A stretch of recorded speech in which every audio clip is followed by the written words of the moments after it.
So hello everyone. आज हम लोग एक बहुत छोटा सा टॉपिक कवर करने वाले हैं क्योंकि अगला टॉपिक जो हमारा है वो गॉस लॉ है। और गॉस लॉ से पहले आपको इसका आइडिया होना चाहिए बेसिक। तो एक बार इसको देख लेते हैं, शायद 5-10 मिनट का एक लेक्चर होगा छोटा सा, और इसको आप देख लीजिए, समझ में आ जाएगा। तो ये सब तो डेफिनेशन लिखी हुई है कि इलेक्ट्रिक फ्लक्स होता क्या है। अच्छा, इलेक्ट्रिक फ्लक्स आप लोगों ने 10th में भी पढ़ा होगा, ठीक है। तो इलेक्ट्रिक फ्लक्स समझने से पहले हम लोग एरिया वेक्टर समझेंगे। पहले ये डेफिनेशन लिखी हुई है, इसका स्क्रीनशॉट लेना है, ले लो, आराम से पढ़ लेना, बाकी मैं समझा रहा हूँ, ठीक है। तो सबसे पहले देखते हैं एरिया वेक्टर क्या होता है। एरिया वेक्टर, तो प्रॉब्लम देखो कहाँ पे आ रही थी। हम लोग इलेक्ट्रिक फ्लक्स जब निकालते हैं, जिनको नहीं पता उनके लिए मैं बता देता हूँ पहले। देखो ये एक तुम्हारा एरिया है, ठीक है, और इस एरिया से जितनी इलेक्ट्रिक फील्ड लाइंस परपेंडिकुलर पास होती हैं, यानी 90 डिग्री पे जितनी इलेक्ट्रिक फील्ड लाइन पास होती हैं, वो क्या है, इसका इलेक्ट्रिक फ्लक्स है। डायग्राम ज़्यादा अच्छा नहीं बना है, उसको ज़्यादा ध्यान मत देना, ठीक है। तो ये एक एरिया है, ये देखो डेफिनेशन में भी यहाँ पे यही लिखा हुआ है कि इलेक्ट्रिक फ्लक्स उसका मेजर है the total number of electric field line passing through a given surface. कोई भी सरफेस है उससे कितनी इलेक्ट्रिक फील्ड लाइन पास हो रही हैं परपेंडिकुलरली, और इसको रिप्रेजेंट कैसे करते हैं, फाई ई से। किससे, फाई ई से रिप्रेजेंट करते हैं। इसका फॉर्मूला क्या होता है, ई डॉट ए, या फिर ई A cos theta, dot product पढ़ा होगा, तो ये इसका फार्मूला होता है। लेकिन इसमें बच्चों को अक्सर बहुत ज़्यादा प्रॉब्लम हो जाती है। 10th में मैं खुद कंफ्यूज रहा था इस टॉपिक में, क्यों ऐसा क्यों होता है, ये पहले देख लेते हैं। तो इसमें जो डेफिनेशन दी गई है, यहाँ पे इन्होंने कहा है A is the area vector, ये लिखा देख रहे हो, A is the area vector. और हमको क्या पता होता है, एरिया, यानी कि अगर हमको इसका फ्लक्स निकालना है और यहाँ की इलेक्ट्रिक फील्ड हमने ई दे रखी है और इसका एरिया ए दे रखा है तो अगर तुम लोगों से मैं नॉर्मली फ्लक्स निकालने के लिए कहूँ तो तुम क्या निकालोगे। फ्लक्स का फॉर्मूला होता है sir E A cos theta, theta यहाँ पे कितना दिख रहा है, 90 degree, phi is equals to E A cos 90, और यहाँ पर से फ्लक्स कितना आ गया, जीरो। जीरो, यहाँ पे फ्लक्स जीरो आ गया। लेकिन तुमको क्या नज़र में आ रहा है, ये सारी लाइनें इस एरिया के परपेंडिकुलर पास हो रही हैं, ये 4 लाइनें पास हो रही हैं, यानी कि फ्लक्स कुछ ना कुछ तो है ना यहाँ पे, ये जीरो कैसे हो सकता है। अब ये डाउट काफ़ी बच्चों को रहता है कि इसमें एंगल लेने वाली दिक्कत हो जाती है, क्योंकि इसमें लिखा होता है theta is the angle between area vector and electric field. लिख देते हैं theta is the angle between electric field and area vector. ये जो एरिया वेक्टर है ना, यही गेम चेंजर है यहाँ पे। तो अब इसके बारे में बात कर लेते हैं। देखो ये तुम्हारी एक्स एक्सेस है, ये वाई एक्सेस है, और ये जेड एक्सेस है।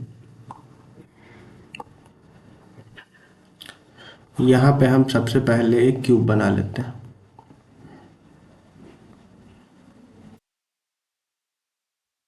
ये हमारा क्यूब रेडी हो गया। अब बात करते हैं इस एरिया की, ये एरिया।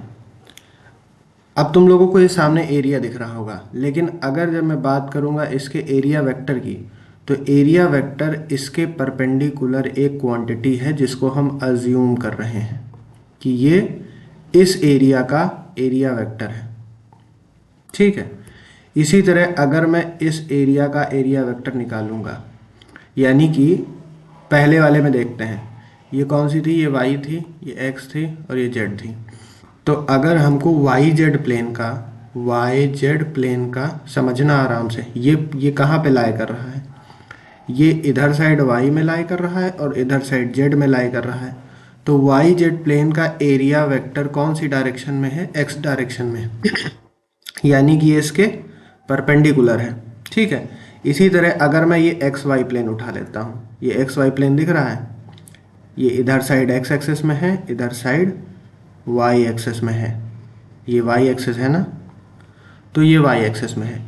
इसका जब हम प्लेन देखेंगे, इसका मतलब सॉरी एरिया वेक्टर देखेंगे, तो एरिया वेक्टर इसके परपेंडिकुलर होगा, यानी कि इसका वाई एक्स वाई प्लेन का एरिया वेक्टर एक्स एक्सिस में होगा। सिमिलरली अगर हम लोग वाई जेड प्लेन का एरिया वेक्टर निकालने जाएंगे तो ये वाई एक्सिस में होगा। मतलब समझ रहे हो, कोई भी एरिया तुम उठा लो, कोई भी एरिया रैंडम, मैंने कोई एरिया उठा लिया और उससे परपेंडिकुलर चलेगा, परपेंडिकुलर चलेगा तो वो उसका एरिया वेक्टर होता है। समझ रहे हो, मतलब ये हमने अज्यूम किया है, ठीक है, कि एक ऐसी क्वांटिटी जो एरिया के परपेंडिकुलर डायरेक्शन को बताती है, वो क्या है, वो है एरिया वेक्टर। बस ये एरिया के परपेंडिकुलर डायरेक्शन को बताने के लिए क्वांटिटी इंट्रोड्यूस की गई, वो एरिया वेक्टर है। अब देखो, अब जो हमने पहला वाला क्वेश्चन किया था उस पे आ जाते हैं एक बार, यहाँ पे फिर से बना लेते हैं। ये तुम्हारा प्लेन था और ये तुम्हारी इलेक्ट्रिक फील्ड लाइंस पास हो रही थी इससे, ठीक है। ये तुम्हारी इलेक्ट्रिक फील्ड लाइंस हो गई जो इससे पास कर रही हैं, 4 बनाई थी ना पहले, कितनी भी बना लो। हमने ये इलेक्ट्रिक फील्ड लाइंस का नाम दिया ई, मतलब इतनी मैग्नीट्यूड में इलेक्ट्रिक फील्ड लाइन पास हो रही हैं, ये इसके परपेंडिकुलर है, ठीक है, इसके परपेंडिकुलर। और इसका एरिया कितना है, इसका एरिया ए है, ठीक है। अब निकालते हैं एक बार, हमको निकालना है इलेक्ट्रिक फ्लक्स, यानी कि phi E is equals to E dot A cos theta, dot हटा देते हैं, E into A into cos theta. अब मुझे बताओ थीटा कितना होगा। थीटा सर होता क्या है, थीटा होता है इलेक्ट्रिक फील्ड और एरिया वेक्टर के बीच का एंगल। ये प्लेन बना लिया, इसका एरिया वेक्टर ज़रा निकालो। एरिया वेक्टर ये हो गया सर, इलेक्ट्रिक फील्ड किस डायरेक्शन में, इलेक्ट्रिक फील्ड भी इसी डायरेक्शन में है, यानी कि इन दोनों के बीच में कितना एंगल होगा, एक लाइन इधर को जा रही है, एक लाइन इधर को जा रही है, दोनों के बीच में कितना एंगल होगा, 0 डिग्री होगा। तो ठीक है, पुट कर देते हैं, तो फाई ई बराबर ई इंटू ए कॉस 0 डिग्री। अब कॉस 0 डिग्री की वैल्यू क्या होती है, कॉस 0 डिग्री की वैल्यू 1 होती है, ई इंटू ए इंटू 1, यानी कि ई ए आ गया, फाई ई बराबर ई इंटू ए। अब ये तो बड़े नॉर्मल केसेस हो गए ना, परपेंडिकुलर ले लिया 0 डिग्री, परपेंडिकुलर अभी कहाँ लिया है। इसको और थोड़ा क्लियर करने के लिए एक दो और केस देख लेते हैं जिससे पूरा क्लियर हो जाए, ठीक है। ये हमने बनाया प्लेन, ठीक है, 2-3 केस एक साथ लेंगे, समझ में आ जाएगा।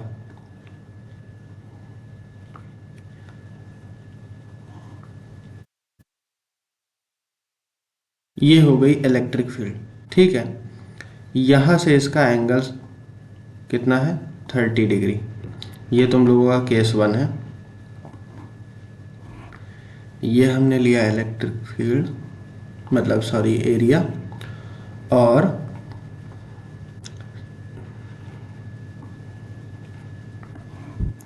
ये हमने लिया इलेक्ट्रिक फील्ड, और ये इसका एरिया वेक्टर, ये इलेक्ट्रिक फील्ड, इससे इसका एंगल कितना, 60 डिग्री है। एक केस और लेंगे, ये क्वेश्चन खुद करने हैं आपको, ट्राई करिए, फटाफट करते रहिए जब तक मैं बना रहा हूँ। इसमें क्या होगा कि थोड़ा सा प्लेन को चेंज कर देते हैं, है ना। क्वेश्चन करते रहो, यहाँ मत देखो, यहाँ बाद में देख लेना, क्वेश्चन होते रहने चाहिए, उसके आंसर मुझे पता बताओ तुरंत।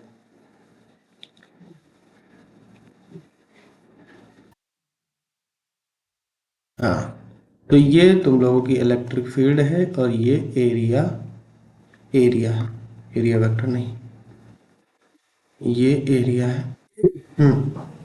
ये तुम लोगों का थर्ड केस है, ये सेकंड केस है। तो एक एक करके डिस्कस कर लेते हैं। पहले पहला वाला केस देखो, इसी के नीचे हो जाएगा। पहले वाले केस में इलेक्ट्रिक फील्ड दे रखी है, एरिया दे रखा है, और एरिया एंड इलेक्ट्रिक फील्ड के बीच का एंगल दे रखा है, ठीक है। थीटा किसके बीच का दे रखा है, एरिया और इलेक्ट्रिक फील्ड का। लेकिन हमको चाहिए किसके बीच का, एरिया वेक्टर और इलेक्ट्रिक फील्ड के बीच का। तो ये गलती मत करना, एग्जामिनर कंफ्यूज कर देता है इसमें, ठीक है। सॉरी, आज मेरा गला थोड़ा खराब है।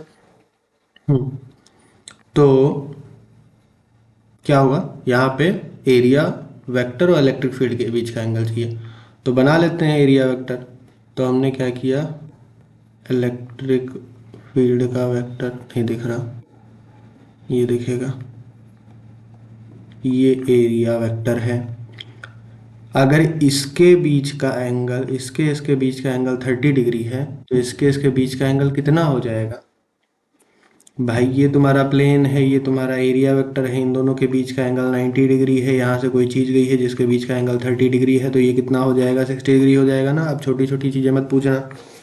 तो ठीक है, इलेक्ट्रिक फील्ड ई थी, पहले की तरह एरिया ए था, तो इलेक्ट्रिक फ्लक्स तुम्हारा हो जाएगा ई dot A cos 60 degree, simple है ना। कॉस 60 की वैल्यू होती है, कितनी होती है, 1/2 होती है ना, E/2। देख लेना, 1/2 ही होती है शायद, हाँ 1/2 ही होती है, देख लेना। फिर भी मेरे भरोसे मत रहो, मतलब वैल्यूज में मेरे भरोसे मत रहो, पढ़ा तो मैं रहा ही हूँ। अब इसमें आ जाते हैं, इसमें एरिया वेक्टर से देखो एंगल दे रखा है तुमको 60 डिग्री, तो इसमें कोई दिक्कत नहीं है, सिंपल है, वैसे ही करना है। थीटा किसके बीच का दे रखा है, एरिया वेक्टर और इलेक्ट्रिक फील्ड के बीच का एरिया दे रखा है। फिर से हम लोग फ्लक्स निकालेंगे, इसमें कोई दिक्कत नहीं है, E dot A cos 60 degree, check कर लो 60 डिग्री किसके बीच में है, एरिया वेक्टर और इलेक्ट्रिक फील्ड के बीच का एंगल है, कोई दिक्कत नहीं है, आराम से पुट कर देंगे। फाई हमारा हो जाएगा E/2, ये डी ई क्यों लग रहा है, 5E/2 हो गया, सॉल्व, सिंपल। अब इसमें आ जाओ, इसमें तुमको देख के पता चल रहा है कोई इलेक्ट्रिक फील्ड लाइन एरिया को नहीं क्रॉस कर रही। सर देख के पता चल रहा है 0 आएगा, नहीं देख के नहीं बताना है मुझे, क्वेश्चन सॉल्व करके दो। क्वेश्चन सॉल्व करके देते हैं, तो थीटा कितना हो जाएगा, एरिया वेक्टर और इलेक्ट्रिक फील्ड के बीच का, बताओ जरा। इलेक्ट्रिक फ्लक्स मैंने 0 बताया है ना, ये ध्यान रखना। तो थीटा कितना हो जाएगा एरिया वेक्टर और इलेक्ट्रिक फील्ड के बीच का, 90 डिग्री। कैसे हो जाएगा 90 डिग्री, हमें तो 0 नज़र आ रहा है भाई, ये एरिया एरिया है और ये इलेक्ट्रिक फील्ड लाइन है। तो फिर से एक बार बता देते हैं जिनको अभी तक नहीं समझ में आया, एरिया वेक्टर एरिया के परपेंडिकुलर होगा।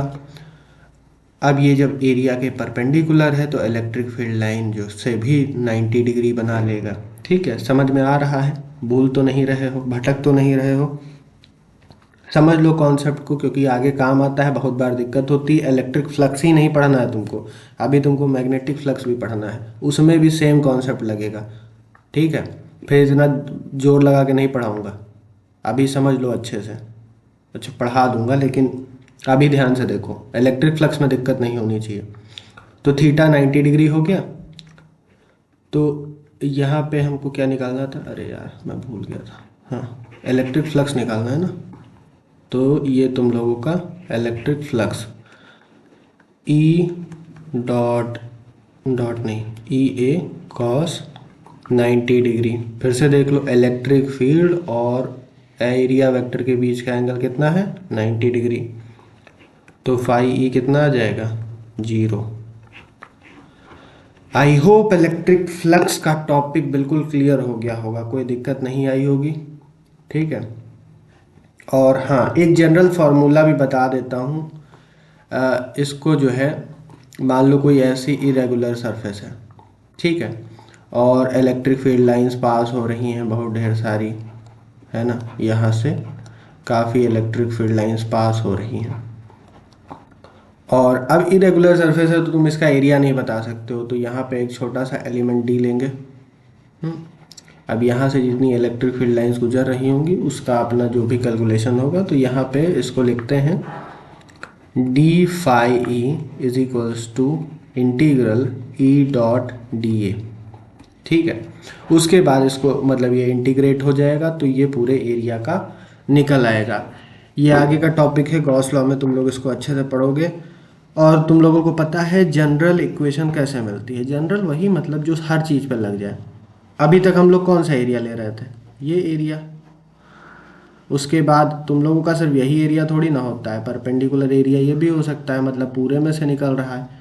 अब यहाँ पर परपेंडिकुलर हो जाएगी तुम्हारी ये इलेक्ट्रिक फील्ड, लेकिन ये जा ऐसे रही है तो इसके बीच का थीटा लिया जाएगा। आप ही ज़्यादा टेंशन मत लो, जो बताया है उसी से क्वेश्चन बनेंगे। ठीक है, ये आगे के लिए मैं बता रहा हूँ जिससे बुद्धि खुले, सिर्फ इतना ही टॉपिक नहीं होता है। क्योंकि 12th थोड़ी ना पढ़नी है तुमको, सिर्फ आगे भी तो पढ़ना है। तो बस जितना बताया है उतना ध्यान रखो और पढ़ाई करते रहो। और हाँ, गॉस लॉ आने वाला है तो गॉस लॉ पे तुरंत आ जाना, क्योंकि गॉस लॉ इम्पोर्टेंट टॉपिक है। ठीक है, क्योंकि उसमें केसेस बनेंगे बहुत सारे, अगर गॉस लॉ मिस किया तो बहुत दिक्कत हो जाएगी। ठीक है, और बाय बाय, पढ़ाई करते रहो और चैनल सब्सक्राइब कर लो, अपने दोस्तों को शेयर कर दो। ठीक है, बाय बाय।